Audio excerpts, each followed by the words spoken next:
आज हम देखेंगे कक्षा 11वीं जीव विज्ञान के प्रश्न बैंक के हल को।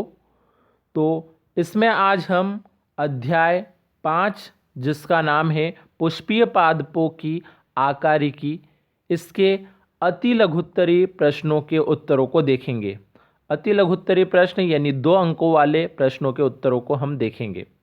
तो वीडियो स्टार्ट करने से पहले यदि आपने अभी तक हमारे चैनल को सब्सक्राइब नहीं किया है तो सब्सक्राइब कर लें और बेल आइकन को प्रेस कर दें और अधिक से अधिक अपने दोस्तों में वीडियो को शेयर करें।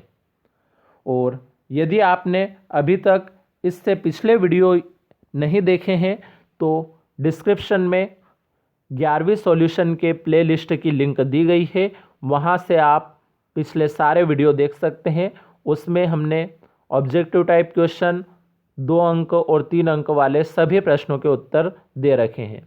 तो अगर आपने नहीं देखे हैं तो वो वहाँ से आप देख सकते हैं। अब शुरू करते हैं हमारे ये आज का वीडियो। तो इसमें हमारे पास सबसे पहला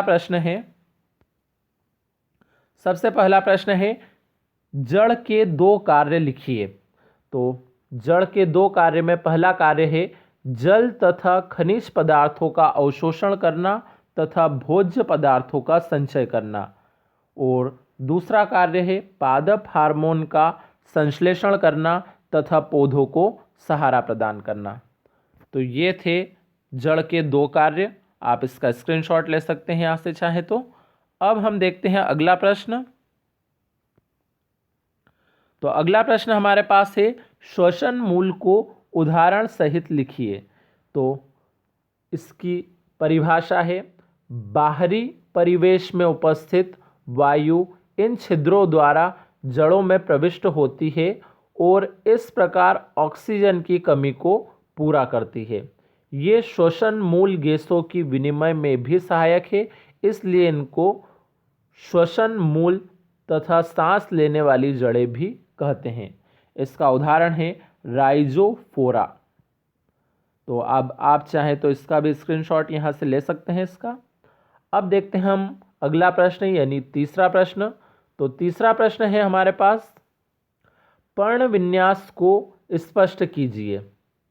तो पर्ण विन्यास की परिभाषा है यहाँ पे तने शाखाओं पर पत्तियों के एक निश्चित क्रम में व्यवस्थित होने की प्रक्रिया पर्ण विन्यास कहलाती है। इससे पत्तियों को पर्याप्त मात्रा में सूर्य का प्रकाश प्राप्त होता है। यह 3 प्रकार का होता है।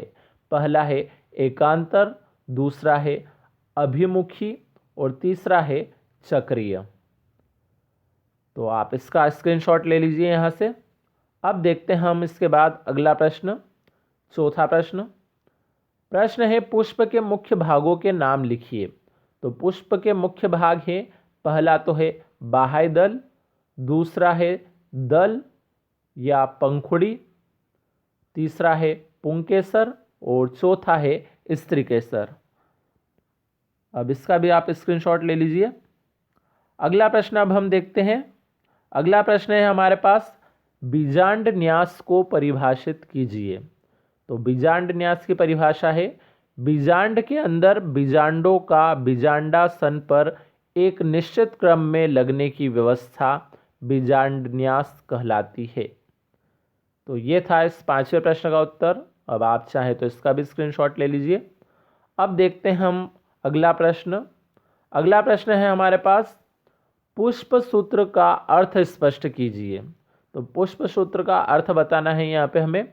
तो पुष्प के विभिन्न अंगों की संख्या तथा स्थिति को विशेष चिन्हों की सहायता से एक सूत्र के रूप में अभिव्यक्त करते हैं, इसे ही पुष्प सूत्र कहते हैं।